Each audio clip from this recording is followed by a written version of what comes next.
So if you've got a limited company and you want to get rid of it, you want to close it down, it ceases trading and you've had enough, there are 4 ways to deal with it.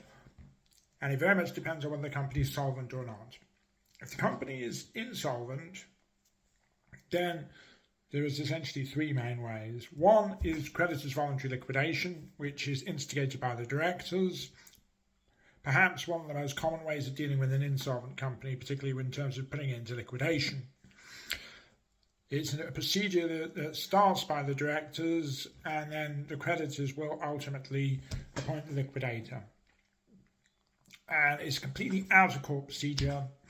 It's voluntary, and that is the most common from a liquidation point of view.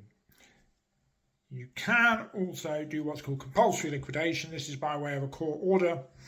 It can be done by directors, most commonly done by creditors who have gone unpaid. Court process, official receiver gets appointed, it is the liquidator in the first instance, and then creditors can appoint a liquidator thereafter as well. Now, there is an alternative to that in terms of liquidation, which is known as strike-off or dissolution. However, there are strict rules on that, and if you don't comply with those rules, then it's effectively a criminal offence. But the strike-off procedure is if you give notice to creditors, director can initiate the procedure by filling in what's known as a DSO1 form at Companies House. It's quite a cheap procedure. The only problem is it's frequently objected to by creditors, and therefore it doesn't often, in those instances, succeed in winding up the company, and liquidation has to follow suit from thereafter.